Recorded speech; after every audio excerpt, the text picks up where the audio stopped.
CPM-ന്റെ ജില്ലാ കമ്മിറ്റിയിൽ നിന്ന് ബ്രാഞ്ച് കമ്മിറ്റിയിലേക്ക് തരംതാഴ്ത്തപ്പെട്ട നേതാവാണ് പി.കെ. ശശി, ഷൊർണൂർ മുൻ MLA.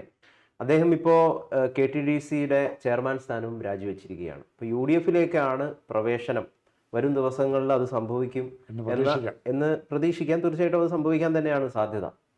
അങ്ങനെ സംഭവിച്ചാൽ ഉയരുന്നൊരു പ്രധാനപ്പെട്ടുള്ളൊരു ചോദ്യമാണ്, ഒരു പെണ്ണുപിടിയനെ എന്തിന് UDF സ്വീകരിക്കുന്നു? അപ്പോൾ നമുക്ക് ഒരാളുടെ പേര്, ഒരാളുടെ മുഖം അവിടെ കൃത്യമായിട്ട് ഉയർന്നു വരും. അയാളോട് പാർട്ടി കാണിച്ച, UDF കാണിച്ച, അല്ലെങ്കിൽ ചില നേതാക്കൾ കാണിക്കുന്നു എന്ന് കോൺഗ്രസ് അണികൾ ആരോപിക്കുന്ന കാര്യങ്ങളൊക്കെ മുമ്പോട്ട് വരും. രാഹുൽ മാങ്കൂട്ടത്തിൽ, പി.കെ. ശശിയെ എടുത്താൽ രാഹുൽ മാങ്കൂട്ടത്തിനോട് കാണിക്കുന്നത് അനീതിയാണ്. താങ്കൾ പറഞ്ഞത് ഒരർത്ഥത്തിൽ ശരിയാണ്. ഒരു സദാചാരം ഇങ്ങനെയുള്ള വിഷയങ്ങളുടെ ഒരു പൊതു മാനദണ്ഡം സ്ട്രിക്റ്റായിട്ട് ഉണ്ടാക്കാൻ പറ്റില്ലെങ്കിൽ പോലും ഇവർ CPM-ൻ്റെ AK ബാലനും ശ്രീമതി ടീച്ചറിനും കൂടി ശശിക്ക് ഒരു സർട്ടിഫിക്കറ്റ് കൊടുത്തിട്ടുണ്ട്. തീവ്രത കുറഞ്ഞ പീഡനം. അതുകൊണ്ട് അത് ക്ഷമിക്കാം. പിന്നെ രണ്ടാമത്തെ കാര്യം, അത് ഒരു പാർട്ടി അന്വേഷിച്ച് പാർട്ടിക്ക് മാത്രം കിട്ടിയ പരാതി, പോലീസിലേക്കോ കോടതിയിലേക്കോ ഒന്നും പോകാതെ വന്ന പരാതി. രാഹുൽ മാങ്കൂട്ടത്തിൻ്റെ കാര്യത്തിൽ ഈ പരാതി പരസ്യപ്പെടുത്തുകയും നാട്ടുകാരറിയുകയും പ്രശ്നമാവുകയും ചെയ്ത സന്ദർഭത്തിലാണ് ആര് നടപടിയെടുക്കാൻ തീരുമാനിച്ചത്. അപ്പോൾ കോൺഗ്രസ് എന്തുകൊണ്ട് നടപടിയെടുത്തെന്ന് ചോദിച്ചാൽ, രാഹുൽ മാങ്കൂട്ടത്തിൽ നടപടിയെടുത്തു. കേസ് തെളിഞ്ഞിട്ടുണ്ടോ? ഇല്ല. ഇപ്പോഴും ജാമ്യം കിട്ടിക്കൊണ്ടിരിക്കുകയാണ്. മാത്രമല്ല, ഈ പെൺകുട്ടികളുടെ പ്രസ്താവന കോടതി തന്നെ സംശയിച്ചു തുടങ്ങി. സത്യസന്ധമായ ബലാത്സംഗമാണോ, അതോ ഉഭയസമ്മതപ്രകാരമാണോ, അതോ ഒന്നും നടന്നിട്ടില്ലേ? ആ രീതിയിലുള്ള ചോദ്യങ്ങൾ വരാൻ തുടങ്ങി. അവിടെ എങ്ങനെ രാഹുൽ മാങ്കൂട്ടത്തെ കോൺഗ്രസ് ഉൾക്കൊള്ളൂ എന്നുള്ള വലിയ പ്രശ്നമുണ്ട്. ഇപ്പോൾ ഞാൻ കണക്കാക്കുന്നത്, കാരണം ഇപ്പോൾ ഒരു പുതിയ ട്രെൻഡ് വന്നിരിക്കുന്നത്, എല്ലാവരും ചെയ്യുന്നു, ഇവനെ മാത്രം എന്തിനാണ് ശിക്ഷിക്കുന്നത്? രാഹുൽ മാങ്കൂട്ടത്തിന് അനുകൂലമായൊരു സിമ്പതി വേവ് നമ്മൾ അറിയാതെ ക്രിയേറ്റ് ചെയ്യുന്നുണ്ട്. അത് ആണുങ്ങൾ മാത്രമല്ല, പെണ്ണുങ്ങൾക്കും അതുണ്ട്. എത്രയോ ആണുങ്ങൾ പോക്കുത്തരം ചെയ്യുന്നു, ഇതിനേക്കാൾ പോക്കുത്തരം ചെയ്യുന്നു എന്ന്. അപ്പോൾ ഇവനോട് മാത്രം എന്നാണ് ഇത്ര ദേഷ്യം? പിന്നെ കോൺഗ്രസിൻ്റെ കാര്യം പറഞ്ഞാൽ ഒത്തിരി കോൺഗ്രസ്സുകാരുടെ കാര്യം നമ്മൾ പറയുന്നില്ല, എനിക്ക് പറയാൻ ബുദ്ധിമുട്ടുള്ളതുകൊണ്ടാണ്. വലിയ വലിയ നേതാക്കന്മാർ ഉൾപ്പെടെ താഴോട്ട് പലരുടെയും പേരിൽ ഈ ആരോപണങ്ങളുണ്ട്, ഇല്ലേ? ഇടതുപക്ഷത്താണെങ്കിലുണ്ട്, എല്ലാ പാർട്ടികളിലും ഇത്തരം ആരോപണങ്ങളുണ്ട്. അതുകൊണ്ട് അതിനെക്കുറിച്ച് പറയാതിരിക്കുക. പക്ഷേ ഇവിടെ എങ്ങനെ കോൺഗ്രസ് രക്ഷപ്പെടും? കോൺഗ്രസ് ഡിക്ലെയർഡ് നിലപാടെടുത്തു.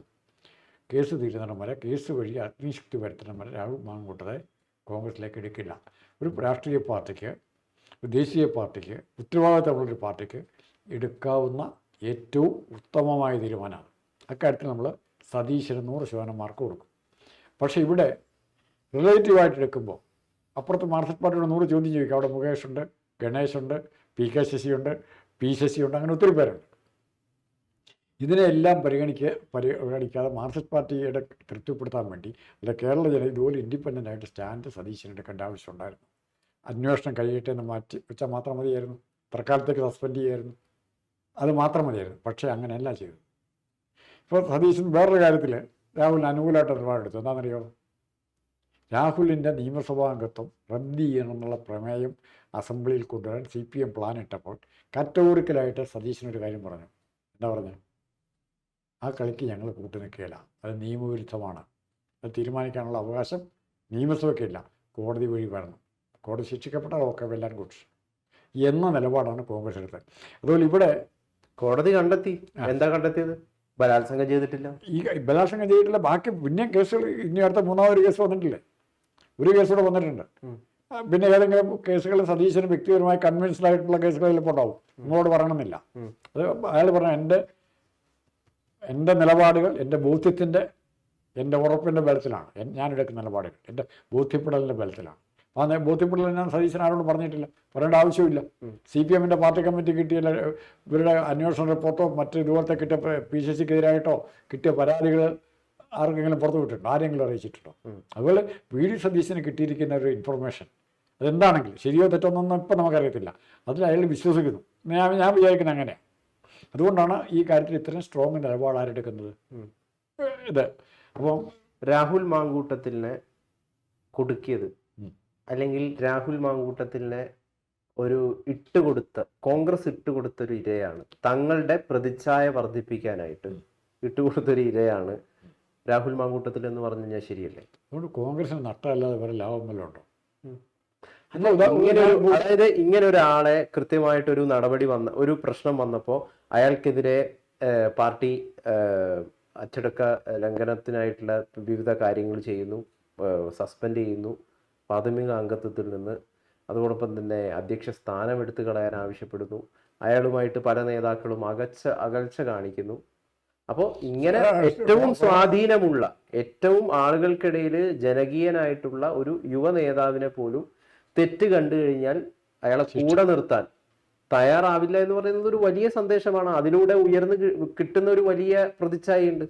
അല്ല, സതീശൻ്റെ പ്രതിച്ഛായ എന്ന് പറയുന്നത് ഫസ്റ്റ് പ്രതിച്ഛായ ലോട്ടറി കേസ് ഐസക്കുമായിട്ട് ബാധിച്ച് ഐസക്കിനെ ഒന്നും അല്ലാതാക്കിയത്. രണ്ടാമത് അൻവറിൻ്റെ കാര്യത്തിലെടുത്ത നിലപാട്. അപ്പോൾ അങ്ങനത്തെ നിലപാടുകൾ സതീശൻ കുറേ നിലപാട് എടുത്തിട്ടുണ്ട്. രാഹുൽ മാങ്കൂട്ടത്തിൻ്റെ കാര്യത്തിൽ സതീശൻ അതുപോലൊരു നിലപാടെടുത്ത് ജനങ്ങളത് അംഗീകരിച്ചു. പക്ഷേ എന്നിട്ടും ജനങ്ങൾ സതീശൻ്റെ നിലപാടിനെ അംഗീകരിക്കുന്നതോടൊപ്പം തന്നെ അതുപോലെ തന്നെ ഒരു വിഭാഗം നല്ല ജനങ്ങൾ ആരെയും പിന്താങ്ങുന്നുണ്ട്. ഇവന് ഇത്രയും വേണ്ടായിരുന്നു. രാഹുൽ മാങ്കൂട്ടത്തെ മാത്രമായി ശിക്ഷിക്കപ്പെടേണ്ടായിരുന്നുള്ള തോന്നലുള്ള ഒത്തിരി പേരുണ്ട്. കോൺഗ്രസ്സുകാരുണ്ട്, എല്ലാവരും ഉണ്ട്. ഇനി ഇവിടെ രാഹുൽ മാങ്കൂട്ടത്തിന് അനുകൂലമായിട്ട് വേണമെങ്കിൽ ഈ സമയത്തും കോൺഗ്രസ്സിന് ചില നിലപാടെടുക്കാം. കോൺഗ്രസിൻ്റെ ഇതുവരെ എടുത്ത നിലപാടുകൾ തള്ളിപ്പറയാതെ തന്നെ പാലക്കാട് സീറ്റ് കോൺഗ്രസ് മത്സരിക്കുന്നില്ല, ഒരു തീരുമാനം. അത് രാഹുൽ മാങ്കൂട്ടം ജയിച്ച സീറ്റാണ്. അദ്ദേഹത്തിൻ്റെ കേസ് ഇങ്ങനെ പെൻഡിങ് കിടക്കുകയാണ്. അതുകൊണ്ട് ഞങ്ങൾ ആ സീറ്റ് കോൺഗ്രസ് ഔദ്യോഗികമായി മത്സരിക്കുന്നില്ല. പകരം രാഹുൽ മാങ്കൂട്ടത്തിന് മത്സരിക്കാം. അവിടെ രാഹുൽ മാങ്കൂട്ടം മത്സരിക്കുകയാണ് ജനങ്ങളുടെ മുമ്പിലേക്ക്. എൻ്റെ മോഡിയൊക്കെ അഹമ്മദാബാദിൽ അത്രയും പേരെ കൊന്നിട്ടും പറയുന്നതന്നെ ജനങ്ങൾ തന്നെ വെറുതെ വിട്ടു. മാങ്കൂട്ടത്തിൻ്റെ ജനങ്ങളെ സമീപിക്കാം, സ്വതന്ത്രനായിട്ട് മത്സരിക്കാം. കോൺഗ്രസ്കാരനായിട്ടാൽ സ്വതന്ത്രനായിട്ട് മത്സരിക്കുകയും ജനങ്ങൾ ഇദ്ദേഹത്തിൻ്റെ തെറ്റുകൾ പൊറുക്കോ അല്ലെ എന്തോ അത് മറക്കാൻ തയ്യാറായി എന്ന് കണ്ടു കഴിഞ്ഞാൽ കോൺഗ്രസ്സിന് രാഹുലിൻ്റെ വിഷയം പുനഃപരിശോധിക്കാം. ഇനി അല്ലാതെ വിചാരിക്കുക, കോൺഗ്രസ് എതിർത്തു, രാഹുലിനെ ഒരു തരത്തിലും സപ്പോർട്ട് ചെയ്യാതെ വേറെ സ്ഥാനാർത്ഥികളെ തോക്കുകയും കോൺഗ്രസ് സ്ഥാനാർത്ഥി മൂന്നാമതോ നാലാമതോ പോവുകയും രാഹുൽ രണ്ടാമതോ മൂന്നാമതോ വരികയും ചെയ്താലും ജയിച്ചില്ലെങ്കിൽ പോലും കോൺഗ്രസിൻ്റെ സതീശന് എവിടെ എത്തി നിൽക്കും? അപ്പോഴും രാഹുലായിരുന്നു ശരിയെന്ന് പറയേണ്ടി വരും. അങ്ങനെ വരുമ്പോഴും അപ്പം അത്തരം സിറ്റുവേഷൻ ഒഴിവാക്കാനുള്ള മാർഗം രാഹുൽ മത്സരിക്കാൻ തയ്യാറായാൽ, പാലക്കാട് മത്സരിക്കാൻ തയ്യാറായ കോൺഗ്രസ് അവിടെ സ്ഥാനാർത്ഥിയെ നിർത്തുന്നില്ല. പകരം കോൺഗ്രസ് പ്രവർത്തകരോട് പറയാവുന്നത് നിങ്ങളുടെ മനസാക്ഷി അനുസരിച്ച് വോട്ട് ചെയ്യാൻ പറയാം. ആ നിലപാട് കോൺഗ്രസിന് എടുക്കാൻ പറ്റും. അത് രാഹുലിന് ഗുണപ്രദമാകും, കോൺഗ്രസിന് ഗുണപ്രദമാകും. നാളെ വരാനിരിക്കുന്ന എല്ലാ കാര്യങ്ങളിലും അത് ഗുണപ്രദമാകും. ഇപ്പോൾ പി കെ ശശിക്ക് മത്സരിക്കാം, സ്വതന്ത്രമായിട്ട് മത്സരിക്കാമല്ലോ. ജനങ്ങൾ എന്നാ പറയണം നേരിട്ട്. പി കെ ശശിയെ എടുക്കുന്നതിനെക്കുറിച്ചല്ല പറയുന്നത്. പി കെ ശശിയെ കോൺഗ്രസിലേക്ക് എടുക്കുന്നില്ല, വേറൊരു പാർട്ടി അവരുണ്ടാക്കുന്നുണ്ട്, ആ പാർട്ടിയിലേക്ക് ചേരുന്നത്. ഇപ്പം കോൺഗ്രസിൻ്റെ ഭാഗത്ത് തന്നെ ഇപ്പോൾ എൽദോസ് കുന്നപ്പിള്ളയുടെ പേര് കേസ് വന്നിട്ടില്ലേ, എത്ര പേരുടെ പേര്. അപ്പോൾ ഇതൊരു സതീശൻ്റെ ബോധ്യപ്പെടലാന്നാണ് പറഞ്ഞത്, അത് നമുക്കറിയത്തില്ല. അത് സതീശനും രാഹുലും ബന്ധപ്പെട്ട മറ്റ് കക്ഷികളോട് അവർ തമ്മിൽ തീർക്കണം, അത്രയേ ഉള്ളൂ. പക്ഷെ ഇവിടെ പാലക്കാട് മത്സരിക്കാനുള്ള സ്വാതന്ത്ര്യം എത്രയോ പേര് മത്സരിച്ചിട്ടുണ്ട്, ഇല്ലേ? അങ്ങനെ മത്സരിച്ച് ജയിച്ചവരുണ്ട്, പിന്നീട് ശിക്ഷിക്കപ്പെട്ടവരുണ്ട്. അപ്പം ഇവിടെ സംഭവിക്കേണ്ടത് രാഹുലിന് മത്സരിക്കാൻ താല്പര്യമുണ്ട്, ആരും നിർബന്ധിക്കണ്ട, സ്വയം മത്സരിക്കാൻ. ഇലക്ഷൻ ചെലവ് എങ്ങനെയുള്ള കാര്യങ്ങളെല്ലാം സ്വയം സഹിക്കാൻ അല്ലെങ്കിൽ മറ്റ് സുഹൃത്തുക്കളുടെ സഹായത്തോടെ നടത്തിക്കൊണ്ടുപോകാൻ പറ്റുമെങ്കിൽ പാർട്ടി 5 പൈസയുടെ സഹായം ചെയ്യരുത്. സ്ലിപ്പ് പോലും കൊടുക്കാൻ പാർട്ടി അവരുടെ സ്ഥാനാർത്ഥിയും അവരുടെ സ്ഥാനാർത്ഥിയും വെക്കരുത്. CPM-ഉം BJP-യും കൊണ്ട് രാഹുലിനെ തോപ്പിച്ചോട്ടെ, തോറ്റോട്ടെ. ഇനി പാർട്ടി സ്ഥാനാർത്ഥി നിർത്തിയാലത്തെ സ്ഥിതിന് ഏതെങ്കിലും കാരണവശാൽ രാഹുൽ ജയിച്ചാലത്തെ പാർട്ടിയുടെ സ്ഥിതി തന്നെ സതീശന് മുണ്ടിട്ടുകൊണ്ട് നടക്കണ്ടേ.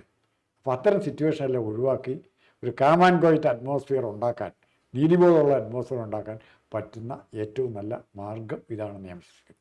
പി കെ ശശി കോൺഗ്രസിലേക്ക് വരികയാണെങ്കിൽ രാഹുലിനോട് ചെയ്യുന്ന അനീതിയാണോ എന്നുള്ളതായിരുന്നു നമ്മുടെ ഉത്തരം ലാസ്റ്റ് പറയും. അതെ, അതാണ് ചോദ്യം. അതാണ് പി കെ ശശി കോൺഗ്രസിലേക്ക് വരുന്നില്ല, അവിടെ തീർന്നു ആ ഉത്തരം. കാരണം പി കെ ശശി ഒന്നുകിൽ സ്വതന്ത്രനായിട്ട് നിൽക്കുകയോ അല്ലെങ്കിൽ അവിടെ ഒരു വിമത CPI ഡെമോക്രാറ്റിക് മാർക്സിസ്റ്റ് പാർട്ടി സ്ഥാനം ഉണ്ടാകുന്നുണ്ട്, അവരുടെ കൂടെ ചേരുകയോ ചെയ്യാം. അല്ല അൻവറിനെ പോലെ സ്വതന്ത്രനായിട്ട് നിൽക്കാം, അല്ലെ തൃണമൂലിൽ ചേർക്കാം. പല ഓപ്ഷനുണ്ട്, പല ഓപ്ഷൻസ്. ആ ഓപ്ഷൻസ് അവർ പി കെ ശശിയെ കോൺഗ്രസിലേക്ക് എടുക്കുമ്പോൾ മാത്രം നിങ്ങൾ ചോദിച്ച പ്രശ്നം വരും. എടുത്താൽ ഉറപ്പാണ്. ഇപ്പോൾ എടുത്താൽ തെറ്റ് തന്നെയാണ്.